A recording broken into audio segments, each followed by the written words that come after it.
Today, Maul goes on a rant. Well, it's not much really of a rant, but it's just more or less expressing my experiences because I do believe some of you may have went through the same thing that what I'm about to tell you. You know how you have friends, right? And they just got a foul mouth.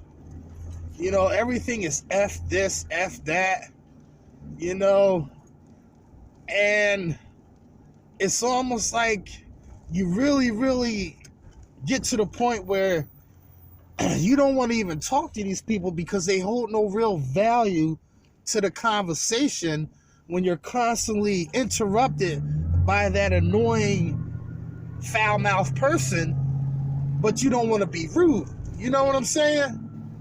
It's like some people just have no demeanor. I don't know what to say, but you know, they just got a foul mouth in general. I know some of you may know somebody that has a foul mouth, and they're always, every other word is a foul mouth coming, you know. And not only are they nasty with their mouths, they're just nasty. I mean, we got nasty foul mouth people in the window cleaning industry on Facebook and all that. But I'm not going to even take it there, you know. But you got people with real lives dealing with real life people face to face, and that's all they are. Not only are they foul in the mouth, they're foul physically too. They're just nasty.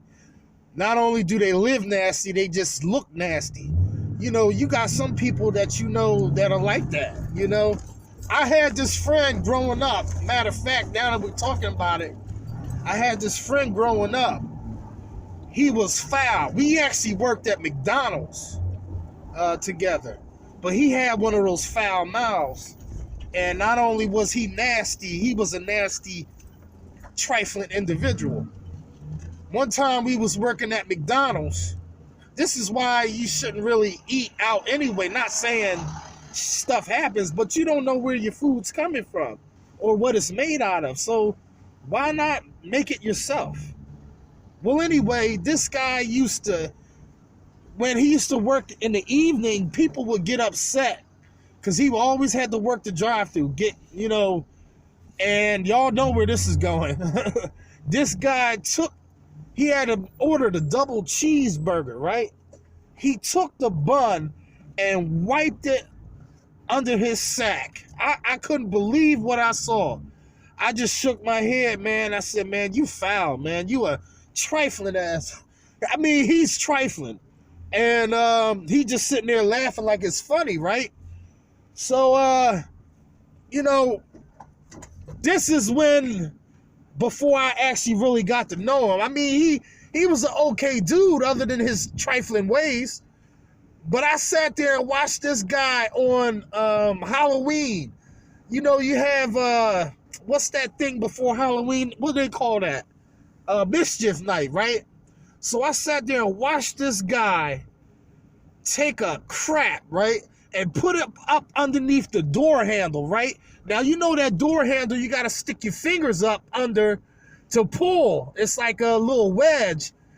He wedged the turd right up under that handle and cleaned the outside of it so he wouldn't see it as he was going to unlock his car.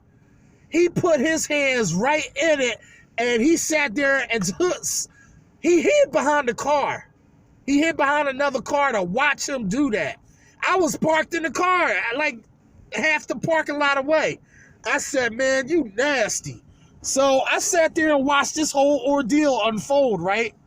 So the guy is sitting there shaking his hand trying to get the shit off, because right away he put it to his nose and he shook his head like he was going into convulsions. And he was like, what the? And he started shaking his hands, and that mug ran into the grass like a dog was scooting his butt on the grass trying to get the shit off his butt. But he was trying to get it off his fingers, and I was like, no, man, let's get out of here. And he's looking around, right? He's like, what? But he don't see nobody. But I mean, look, there's another time, right? We all dated this girl, right? Her name was Lori. Lori was a little bit of a whore, but we knew her from high school, so we all had messed around with Lori nonetheless. So it was her birthday, right? So he thought he would play a practical joke on her. So this other guy named Mike and this other guy named Sean, we was hanging out together. So they said, let's give Lori a present and wrap it up. He said, why? Why would you give her a present? He was like, no, hear me out. So listen, we had a 2-foot hoagie. This is when they had 2-foot hoagies at Wawa.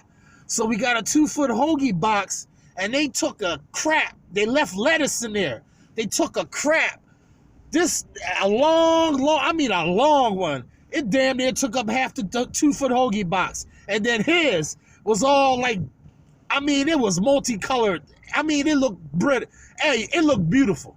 It was a beautiful sight to see in a shitty kind of way. So he wrapped this. He went to the dollar store, got birthday wrap and a bow. He wrapped it, put the lid on the 2-foot hoagie box, wrapped it up, and put a bow on it, rang the doorbell, and watched her come out and bring the present in. And can you imagine all excited opening up the box? And if she didn't open up the right way, she would have had a bunch of dookie roll up on her lap.